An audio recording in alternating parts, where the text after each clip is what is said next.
Hello and welcome to our In Cocktails. I am so excited to have our recurring guest, Marina Granger, here with us today from the Artist Advisory. Marina, welcome back to the show. Hey, thank you so much for having me back here. It's always really fun to hang out with you. It's so fun to hang out with you, and we just spent some time catching up because it's been a few weeks since we've seen each other, and we have a lot to say. And we're hoping that today's conversation empowers you, inspires you, and gives you a fresh perspective. We are in February, but I still believe this is the beginning of the year. So Happy New Year. Happy New Year. In a way, it is the beginning of the year. We're still having some firsts. I always think that like the beginning of the year is just like any other time. The only difference is everyone on the planet feels like there's a new beginning. Right. Yeah, And so there was a big part of the world that felt like there was a new beginning in January. And there's a bigger part of another very big part of the world that feels that the Lunar New Year, which just happened, is the fresh start of the year. Right. And that literally just happened less than 2 weeks ago from this recording. So we're still in the beginning. I do believe in that. And a few years ago, I heard Kate Northrup talking about how March used to be the beginning of the year because it coincided with spring. So if you're not feeling ready for this new year, you can join us again in March for a fresh start again if you need it. And speaking of astrology, is there anything going on right now in the cosmos that we need to be aware of at the time of this recording? Well, we're recording this literally, I think, the day after the second full moon of the year. And that full moon was in Leo, which rules the heart and the ego. So that Ooh. was like February 12th, right? Ruling the heart and the ego, full moon. I don't know about you. And it also really depends on what placements you have in, oh my gosh, now I'm gonna like flub it. I think it's in a Leo, Aquarius, Taurus, and Scorpio. It's where you have those placements, and so you might feel it more intensely, but I felt it so intensely. And I know so many of my friends, the artists that I work with, felt it so intensely too. There's a big emotional release that's happening. So I don't know, did you feel it? I've been going through some real upgrades lately. So for me, it's hard to say. I'm very happy personally. But I think for me, it happened a little bit sooner, like towards the end of the year. There's just like a lot of shedding and letting go and just like surrendering. And now I really truly, this is just personal. I don't think it has anything to do with maybe it does. But I think now I'm just like really leaning into who I am and kind of just letting go of all the expectations, all the pressure I put on myself, all the moving pieces that started to feel so clunky and so heavy, and just focusing on what's working, what's bringing me joy. And I don't feel any strong emotions, which is a relief because I'm normally very emotional. I don't know about you, but it's always nice to have a break. It's so funny. I don't know how to feel really strong emotions. So the way that it manifested for me was I, because I've always been like taught to, keep a strong face, right? Like don't show your feelings. It was kind of like a thing in the Soviet Union, and that's how I was raised, right? Yeah, So, no which is smiling. where we're both from. No smiling allowed. No smiling allowed. If you're smiling, something's wrong with you. Anyway, but now I smile all the time. But I processed my emotions in my sleep. I had so many nightmares during this full moon. It was unreal. And I never, ever have nightmares. But I feel like we tend to put such a negative connotation on nightmares, but they're actually great because they help you process your emotions and release those emotions so that you're not like beholden to them. Yeah, and I think that's a huge misconception. I'm glad you brought this up, especially for creatives. There's a lot of misconception like, oh, you can be superstitious if you have a nightmare, or it could mean like a bad omen or something. But I've recently been studying a little bit more about wellness and sleep and how important that world is. Like, our capitalistic society does not value the world of sleep, but for us and for our health, it's so important. That's when we release. So if you have a bad dream or a nightmare, it is very positive because that means you're processing. In fact, they said that if lack of dreaming is kind of a red flag because you're not, like, dreaming is something that you can kind of be aware of. So I think if you do have nightmares or happy dreams, it could be a really, really nice thing for your health and your mental health. So amazing. Well, Marina, I'm so excited to have you here. And I want to talk a little bit about the current state. Of course, there's always our, planets and all the things moving around this universe, but the current state of the art world, which you are such a wonderful expert and important voice in. And right now, just wrote a blog post this morning about all the things that are happening, the AI art auction at Christie's, the rapidly changing market, crazy politics. And a lot of people are leaving social media and are being really anxious, which rightfully so. There's just a lot of changes.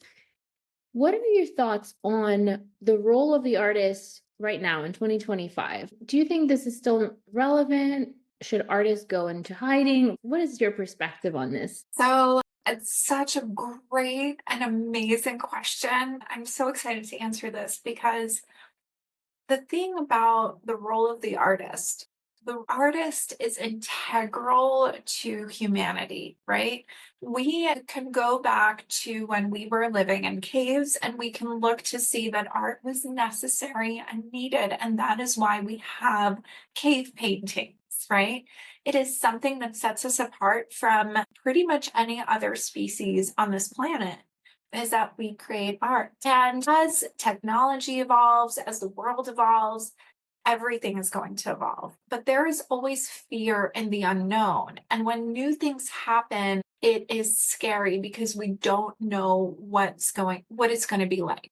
Right? We are like, hey, I've never been there, conditioned to feel fear when I'm presented with something I haven't experienced before. For my own safety, it is your ego protecting you, making sure that you don't walk into a cave you haven't been into and get eaten by a big cave monster, right? So yes, it is really uncomfortable when all of these new innovations happen. And really, when you think about it, I would say look at other ways that I was walking past Barnes and Noble in Union Square in New York literally yesterday. And I thought to myself, well, this is a sign that we as a species, we need books because all of these innovations happened with books that we would say, oh my gosh, print is dead, the magazine is dead, the book is dead, it's over, it's over, it's over. But it's not. We've had books since we could, right? Since we could even write, even think about writing. And so here, totally experiencing our lives in this way where we are enhanced by technology, things evolve. And I think the same thing will happen with art, right?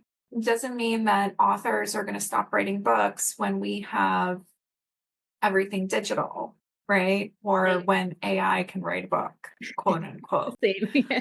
Right. Questionable. And we know that magazines can thrive when quote unquote print is dead, right? I mean, you are living proof of it right here in front of me. You are the creator of Create Magazine, right? So there we go. Sounds very powerful. Just kidding.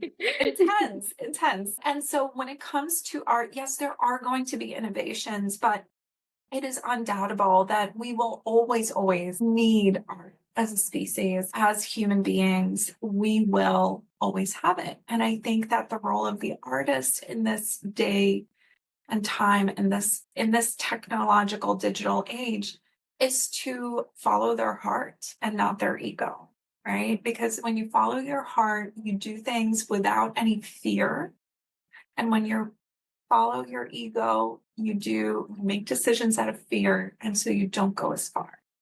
I love that. And I can attest from experience, not very happy experiences, that when you do things to impress people or to think, or something you think you should be doing, it can really hurt you. And I don't recommend it to anyone. But I love what you said about books. That's such a great metaphor for art too, because books have changed over the past, I don't know, 10, 20 years. And I remember the first time the Kindle came out, people were like outraged. They're like, what? I love my books. And no one said you don't have to love your paper books. And I still buy them. But it was a great way to open up, more opportunities to people who don't have the space, or people who live in cities, or people who travel a lot.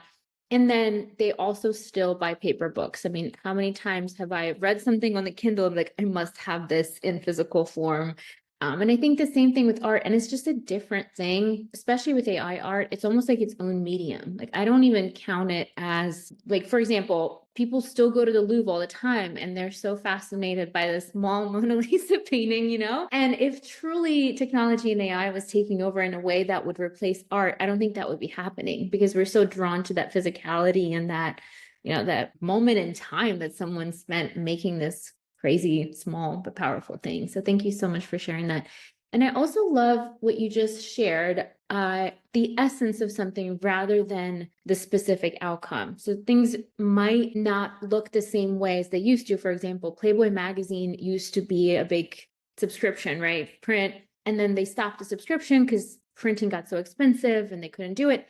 But doesn't mean that their platform and the essence of the naked ladies that's something that they celebrate, and they still find ways and different mediums of putting it out there. So I think it's like a testament to all of us being more open-minded and resourceful. And if we deeply care about something and putting it out in the world, maybe the formatting has to change based on the changes we're seeing in the world. But I don't think it should cause fear. I think it should cause creativity and really leaning into that, innovation that humans have. So thank you so Yeah, much. thank you.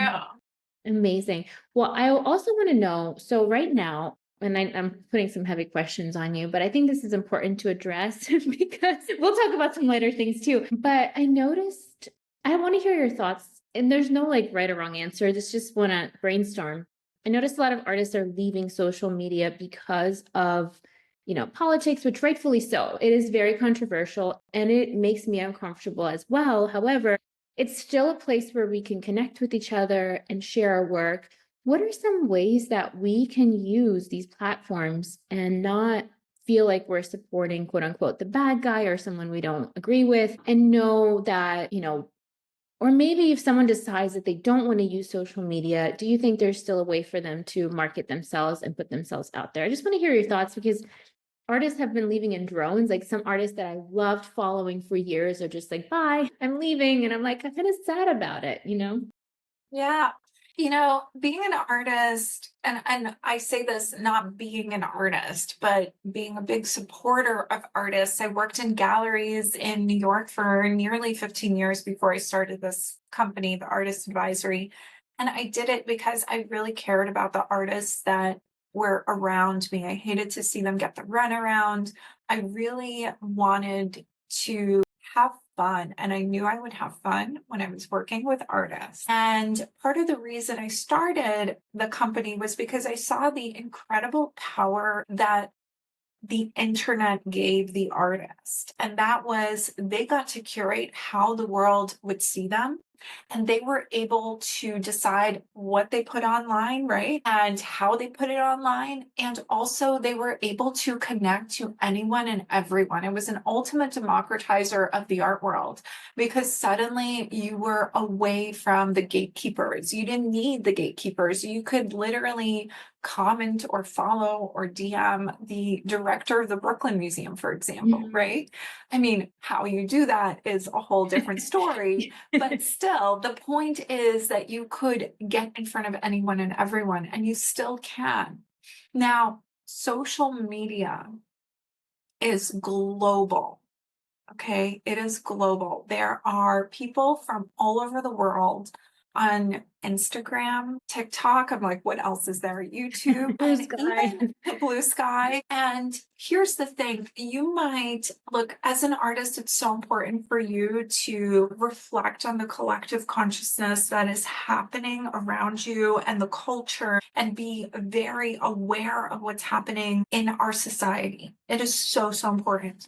But there are people right now in a different this is like my example of like there are people starving out there. Now, there are people, so eat your There potatoes. are. What I'm saying is there are people, for example, in countries where social media is illegal. They Yeah, are China, buying Russia. VPNs to try and get onto Instagram to connect with the world. And by leaving social media, you are forfeiting that incredible power it gives you.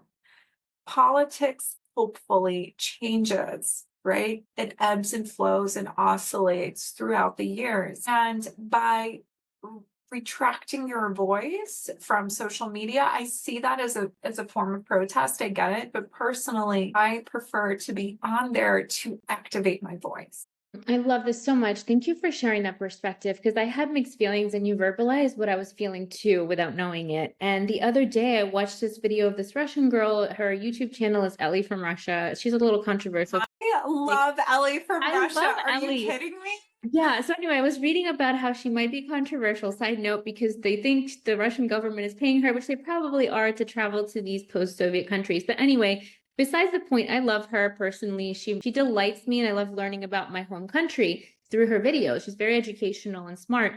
But one thing, I saw a video of her in China, and she literally could not reach her friend because her VPN wasn't working and everything else was blocked. And it just reminded me of the privilege that we have here. To your point, it's not perfect. Yes, there's corruption, there's weird political engagements, but we still have the ability to use it. And that's something, right? That's something that not everyone can say they have, especially since, at least for me, I've been on that platform since 2013. Man, it would upset me to lose all of that, all those connections and friendships and all the art I posted, all the, lately reels that we spend time making. And of course, it's not permanent, nothing is. But I think to your point, why not use it as a place of good to share our ideas, to bring meaningful stuff other than just like girls in bikinis? Nothing wrong with that, but that's not all I want to see.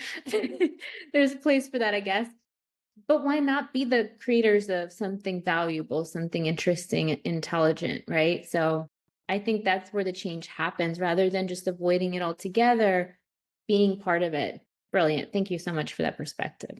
I love that. Amazing. Well, another thing I want to talk about is this. So, speaking of the changes, sorry, I'm kind of just laying it on thick on you today. Thanks for I being a am good so sport.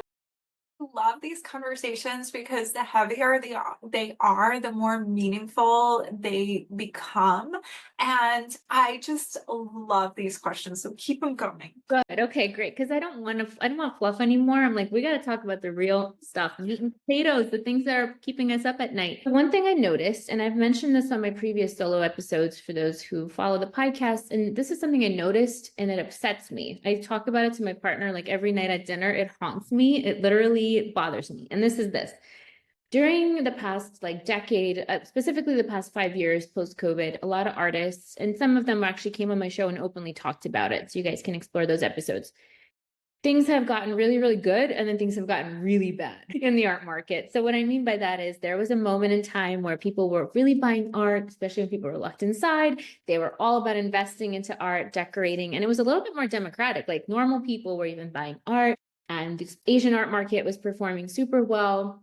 And then, what was it, 2023, I think it just all collapsed.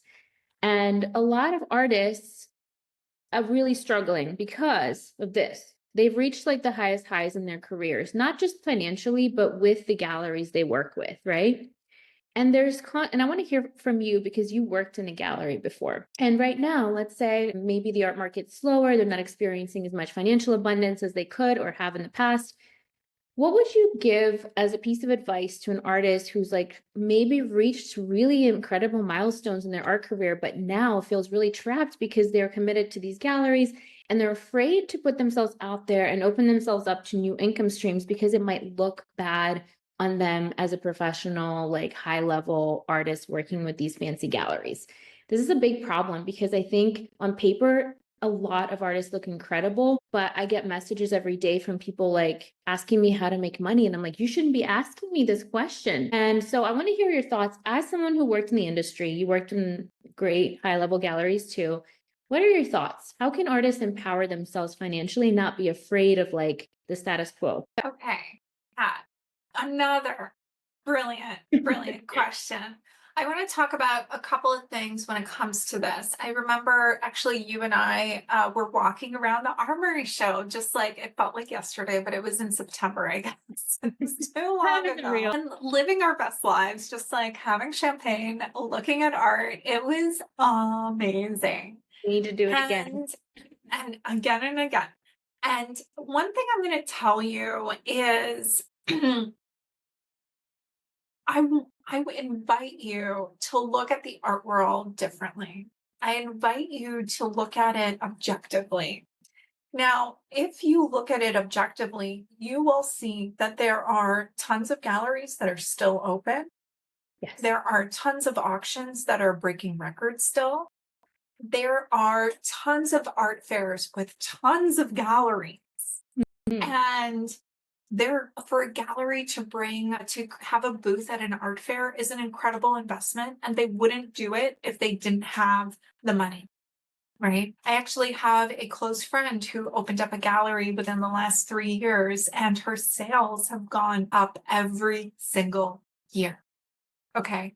So, Mhm. one thing I'm going to invite you to do is to reframe the way that you think about the art market. We keep hearing from these people like, oh, the art market is down. It's terrible. Oh my gosh, it's terrible. And what happens is, and you know this very well as a coach, we have Mhm. our model of reality, right? Yes. And so we start to filter in information. We have, I think, what is it, like 2.3 to 2.6 Billion billion bits per of second. information per I second around us, but we only take in like 100 bits or something like that, or don't maybe even know if I less. take that many. I definitely don't. Okay. Because what happens is we have this beautiful thing called the reticular activating system in our mind, and it helps us filter out all the information that's unnecessary to us. Right. And what happens is it works based off of the beliefs that we have in our mind. And when we keep hearing the same thing over and over again, we start to believe it. And Mm. then we start to see the things that persist to make that belief valid. So we start to see, oh, yes, it's hard because this collector didn't respond to me. Oh, yes, the art world's falling apart because I saw one gallery close. Or, yes, the art market is really, really hard because actually this auction could have sold for, could have made a few more $1 million. You know, Mhm. we start to we start to really believe that there is a bad market. And what I'm telling you almost sounds like a conspiracy theory because I'm like, no, it's really not that bad. But when they are talking about the art market, they are talking about so many factors, as many factors as there are in front of us, like billions of factors. It has to do with auctions, it has to do with different levels of art that are selling. And so when you start to reframe and say, hey, actually, maybe it's not so bad because I'm starting to see that all of these galleries are still doing all of these fairs. All of these galleries are open and having shows. All of these reviews are happening, and all of these collectors exist and are buying art, Love that. It's so true. right? It's so true. You're so right. And way to integrate your learnings. And I love this too so much. I talk about it in a few episodes. And Reese was actually the founder of Yes Supply on as well, for those interested in hearing a little bit more about her side of the story as well. But I want to say I love this. It becomes like a self-fulfilling prophecy where we're looking for the wrong kinds of evidence. We're obsessively finding evidence to support our belief because that's what the brain does. Your brain's job is to protect you and to keep you alive. And it would never call you insane. It would never say, Kat is saying that the art market is slow.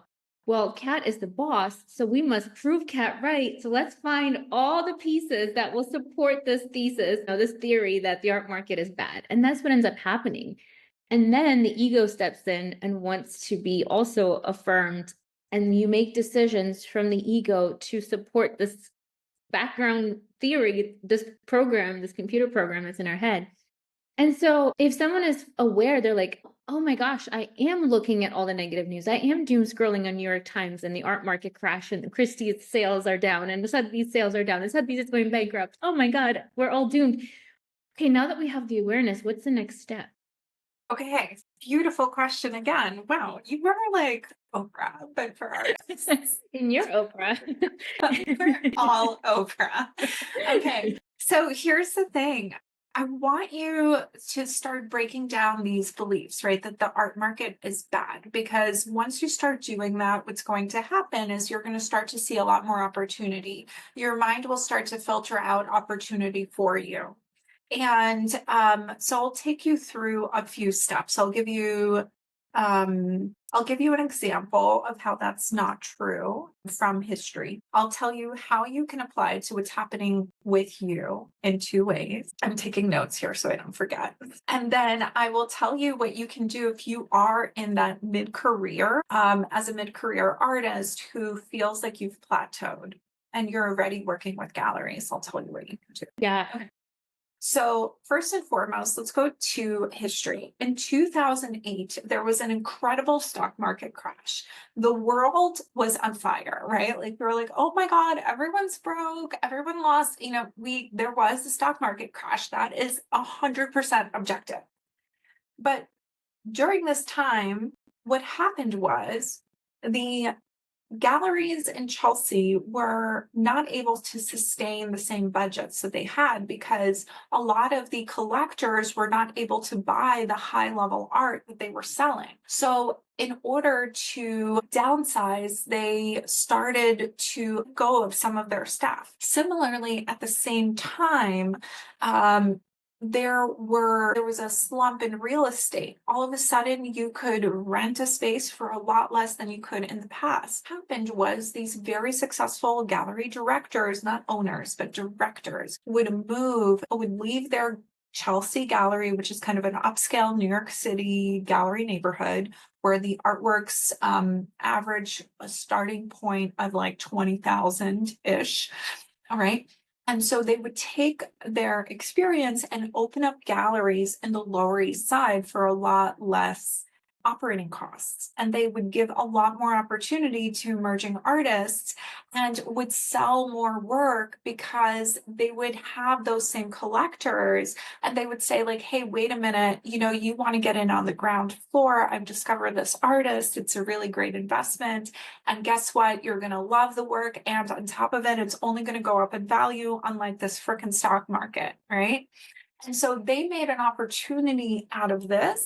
But at the same time, the galleries in Chelsea were still able to remain open because of their own sales tactics. And I want to offer you a sales tactic like what they might have done if you are in galleries now and you feel like you're a little bit slow. This actually as a sales tactic that I offer to an artist that I work with who has been working for as an artist for about, I want to say, I don't want to like misspeak, but definitely over 3 decades, has had a solo museum show and has had her work at some of the best fairs, was in a gallery had her work in a gallery for nearly 2 years with no sales, none, Oh zilch, my god. right? And so I gave her this advice. This is what these galleries do, right? They're not going to Mm, tell you, but I can tell listening. you because they're not going to be like, Marina, you're fired because I don't work there anymore. Okay. So what I told her to do was, here's the thing. When you have the price of your work in a gallery, let's say it's $50,000, the gallery can't publicly lower that price because it just would feel very weird to their collectors, or they're going to be like, wait, what a minute, so you don't believe in this artist, so this artist is not selling, right? It's all smoke and mirrors. So what they can do privately is they can go to anyone who has inquired about that work that they know. And when a gallery is open for a long time, they have a lot of collectors they have strong relationships with. They can go to a collector and say, hey, you know what? I've had this work for a while. I really value your collection. I think it would be I know you want it. What if I sold it to you for 35,000?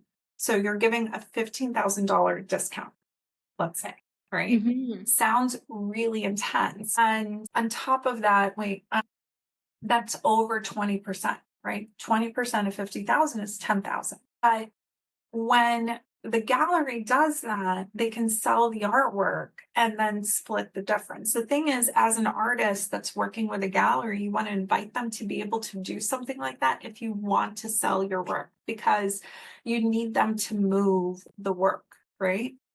And so what you would do is you would call them and you would say, like, hey, obviously publicly we can't drop the price. But instead of taking 25, because I want to make sure you can follow me. If the artwork is 50,000, generally the gallery would take 25,000 and you would take 25,000. And then if there's a discount, you would split the discount. So if the discount is 20%, which is the standard maximum discount, then you would take 20,000, the gallery would take 20,000. When you're at a standstill, sometimes you're like, actually, I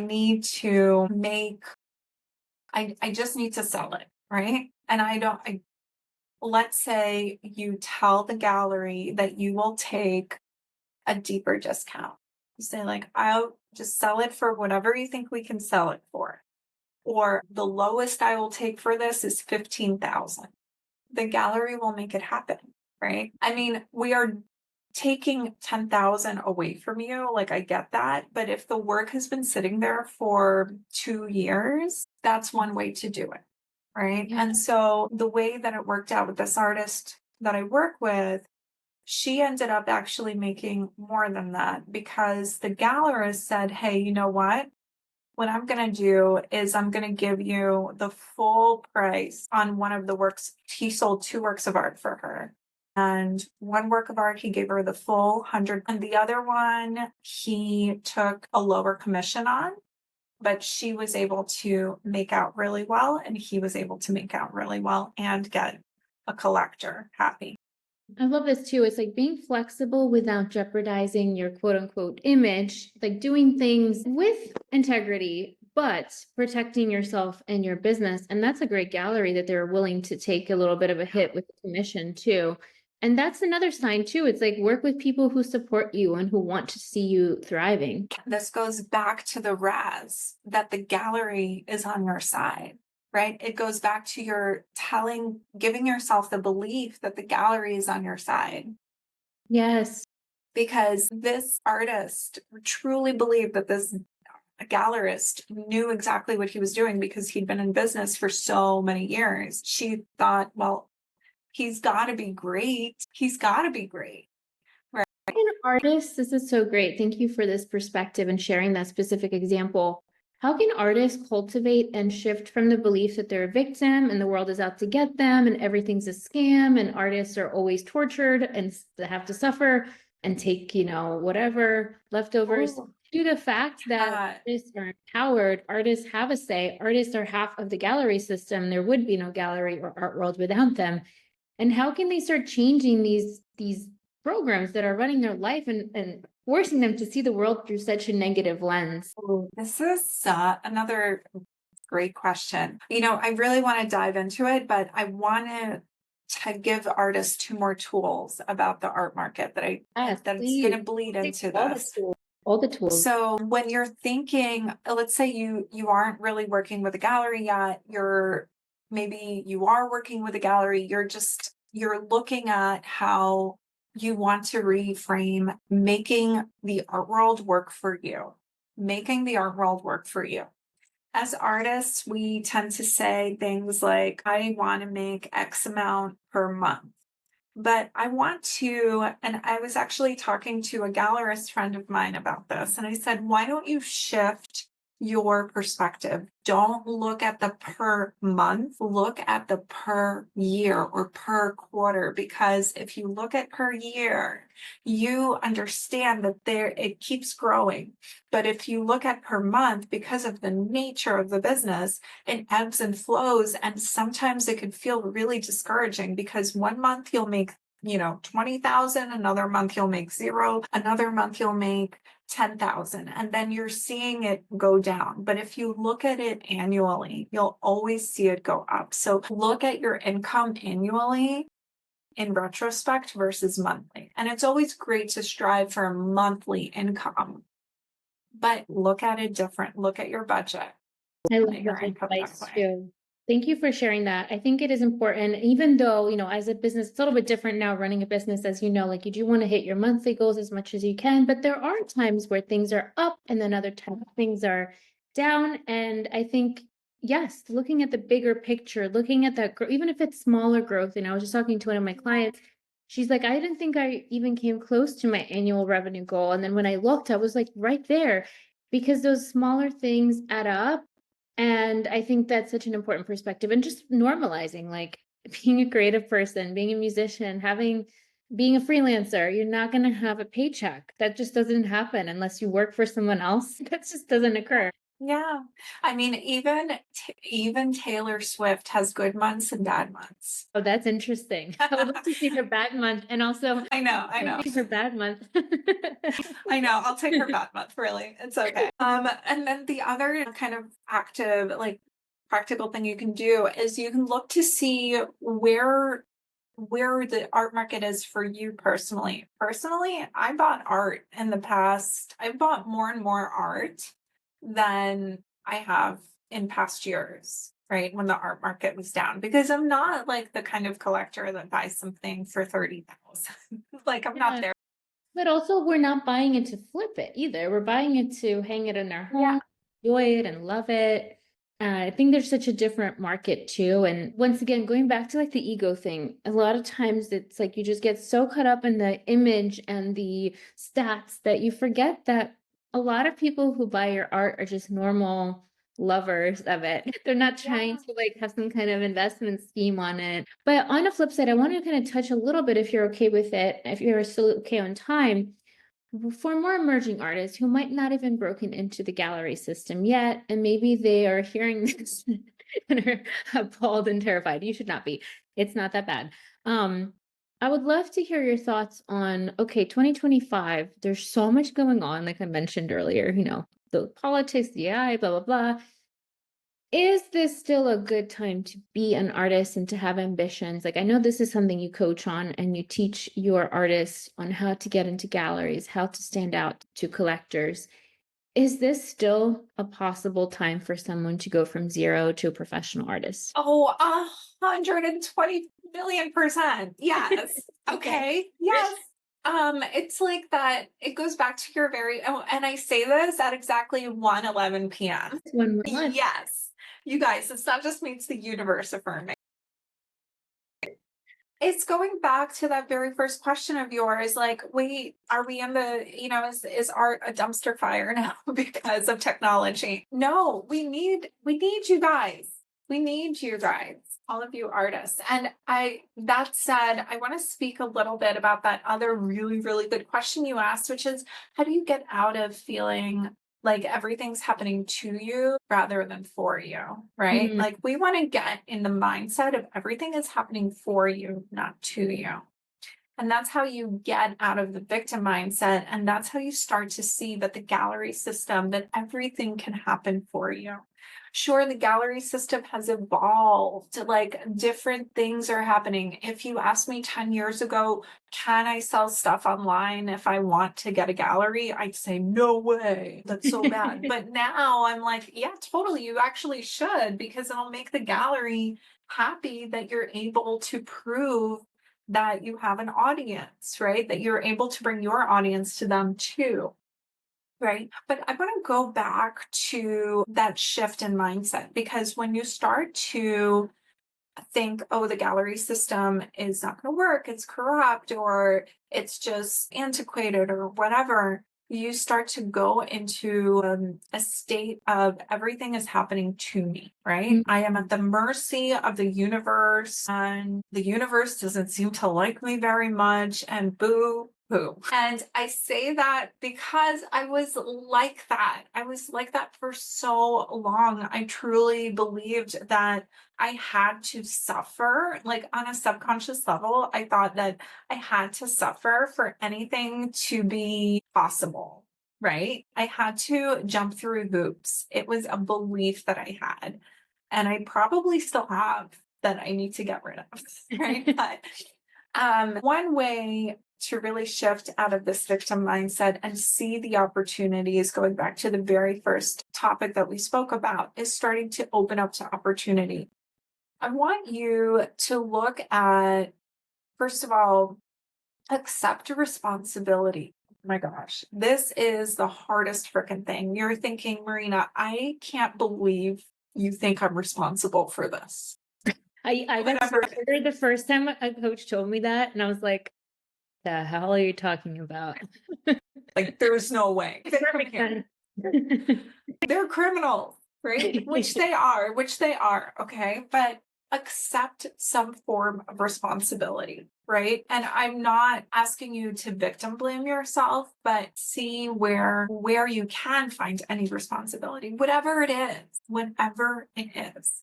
Absolutely. Find gratitude in. So I recently had an episode on my podcast where I spoke about how the key to forgiveness is gratitude, right? And stepping into a non-reactive state, right? Where you're not reacting to everything, where you are co-creating with the universe, you realize that everything is happening for you. And by doing that, every time that you feel like you've been wronged, you can find some gratitude in that, what you have learned from it. I mean, I actually had a really toxic work situation in a gallery. Shocker. I know. Wow. Shocker. Wow. Wow. Only one.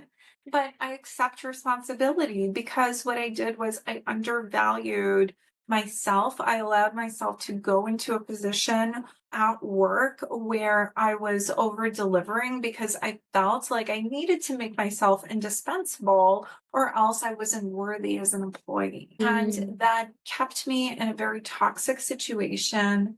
I am so grateful for that situation because I learned so much about myself and my power that I truly have. And I've also learned so much about the art world in that situation and what it can be and what it shouldn't be. Right. Mm. And it has led me to be here teaching everyone that that's listening to me about the good art world that you can step into. Right. Wow. And so that is, I could take that experience and I could be like, "Ugh, it sucked. You know, I had a mean boss or whatever it was, but it was me who put me in that situation." Right. Mm. And the next thing is to forgive yourself, right? Forgive yourself for doing that and forgive the other person or institution or whatever for making you feel or for wronging you in any way. Once you do that, you can start to really look into the daily gratitude that you can have around you. And there's a practice that I invite all the artists that I work with to use. And I actually got it from Gala Darling, who is an incredible, like, motivational speaker, coach. I don't know if you know It's her. fun. Yeah, she's so fun. She also loves pink. Um, And glitter. join our cult. Okay. So I know a trigger warning there, but okay. So she has this beautiful practice called the magical morning practice. And in it, you can either do it on your own or it's better if you send it to, you have a partner that you can do this with, but you basically record a voice memo on your phone and in three parts: what you're grateful for in the present tense, what your intention for the day is as if you've already done it. So, and the third part would be what your future desires are as if you already have them. So I'm grateful for waking up and having this really comfy bed and delicious cappuccino. I did this, and this today, and I sold a painting. And then I am represented by galleries all over the world, and I have a wait list for my work, and I got a really cool grant or whatever it is, right? And so you record this voice memo and you send it you either keep it to yourself or you send it to your partner and your partner sends it back to you and you can kind of gas each other up. And there are so many kind of mind processes that go into this, but in a nutshell, when you say what you're grateful for, you get into a higher vibration. When you say what your intention for the day is as if you've already done it, you start to feel like it's possible because your mind really believes everything it hears, everything you tell it. And the reason that your mind does that is because your mind doesn't have a direct connection. It doesn't see, it doesn't hear, it doesn't taste, it doesn't touch. It only interprets these feelings, right? It only interprets what you see, feel, touch, whatever. So whatever you're saying, your mind will believe you. So it'll be like, oh, it's possible for me.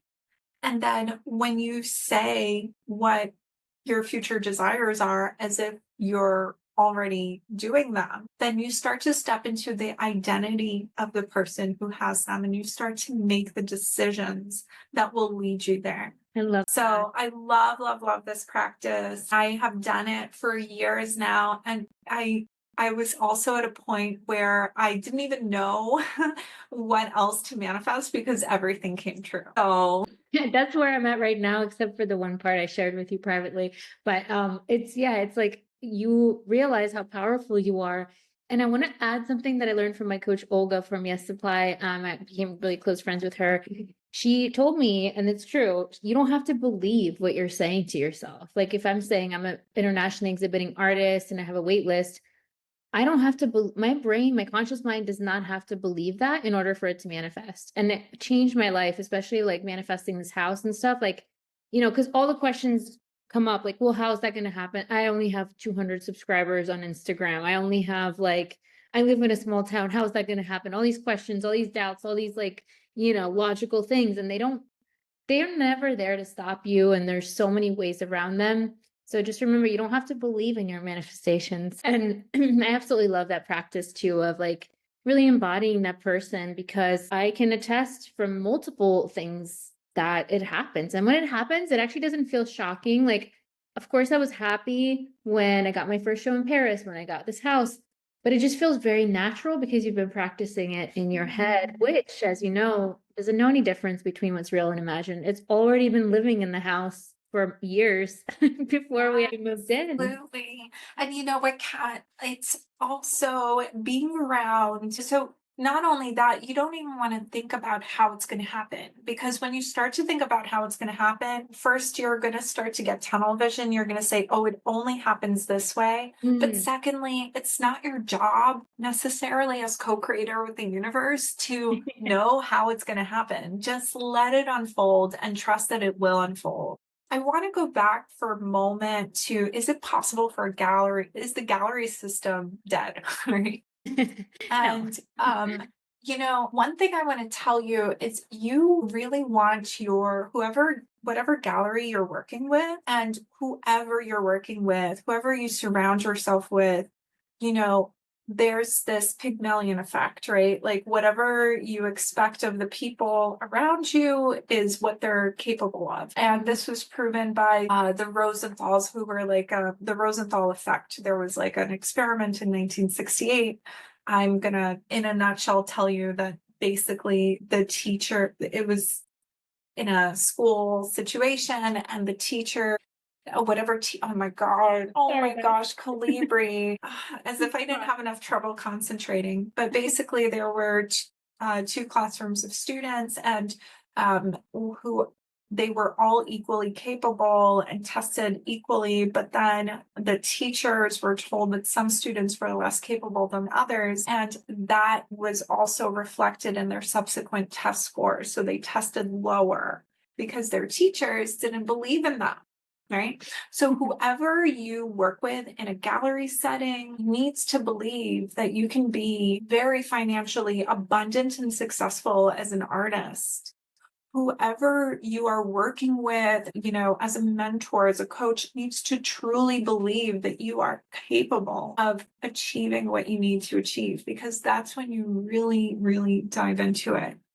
And just to give you an example, there was a wonderful podcast episode on, it was like the Art Angle podcast. And they talked about all these tactics. It was like literally from when the art market was a nightmare. But they talked about all of these tactics that galleries did to get an artist to sign with them, the gifts that they would buy the artist, how they would treat them.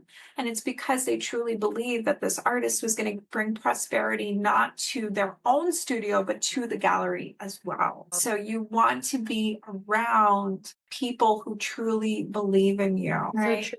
It goes back to like the law of assumption by Neville Goddard too. It's a really simple hack to assume, and it sounds really silly when you say it out loud, but to assume, like even when the galleries say isn't buying you gifts or courting you or, trying to impress you, because for a lot of emerging artists, it doesn't happen right away. Maybe for some people it does, but even just assuming that gallery is impressed by you and believes in you and wants to see you win, it goes both ways, right? So I think that's such a powerful thing. And you can even use it on a really micro scale. Like, sometimes even when you post on Instagram and instead of that feeling of dread, like, oh, here we go again, 3 people are going to like this post, be like, what if this one goes viral? What if I have something really important to say? What if I really connect with someone new today?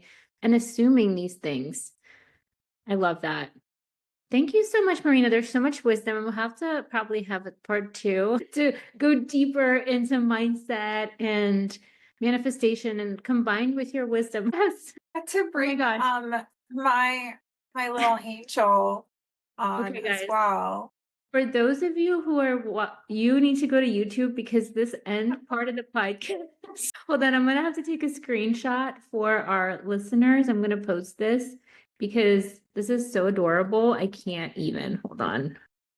How do I screenshot? Here we go. Hold on. All right. I'm gonna take a picture. Ready? Calibre's like, I can't even, what's going on here? He's like, not So interested. just for those for context for those listening, my dog started violently throwing his toy around and having a temper tantrum when Sean left.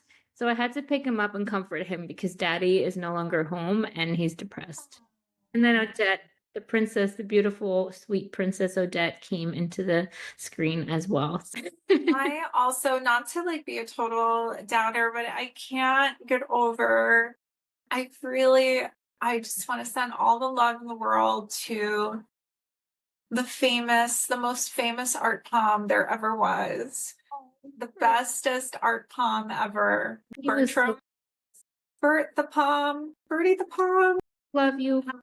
And so my heart goes out to Bertie. My heart goes out to Kathy and everyone at the whole. It's really horrible. I can't even think about that. Yeah, it's very tragic, but I believe that the souls live on and we'll be reunited with all of the pets and all the cuties. Don't make me start crying now, please. Okay, all right, okay. Well, see, you said it was like Oprah for art too, so we're supposed to cry during this interview. I think that's how it works. Oh my gosh, I can't wait for them to meet in person. Oh my gosh, they need to hang out. Calibri, look, say it's your girlfriend. One of your girlfriends. Marina, thank you so much for being on the podcast. Where can our listeners find you and what do you have going on? I know you're launching your signature program soon. Yes, thank you so much for asking. So I have been teaching a course called the Artist Academy for the past, I don't know, 5 or 6 years. And it is the ultimate course that helps you master your mindset, get into good galleries, and manifest your dream art career. Now, the way that it does that is go through your presentation. Make sure you are curating your online presence in a great way. I teach you how to create a strategy for yourself to create the path that is meant for you inside the art world to get to where you want to go. And also, the really, really cool part of this is that it's not just practical business advice. There is real mindset work. We work on rewiring your subconscious mind so that you are open to opportunity. And we do this through including visualizations and EFT tapping in nearly every module with concrete mindset work. So that is one thing that is going on. I'm launching this program. Doors are going to be opening again. In April. End of March, early April, we are enrolling. But before you dive into that, I do have a free masterclass called How to Get into Galleries That Don't Accept Submissions. And you can sign up for it. You can go to my website, which is theartistadvisory.com, and sign up for the masterclass and get it when it becomes available again. So there you go. And you can also find me on Instagram, the_artist_advisory, and tune into my podcast where I speak about everything mindset, business, and spirituality related for artists. It's the Artist Advisory Hotline. Yay, I'm so happy that we got to have this conversation, and thank you for the important work that you're doing.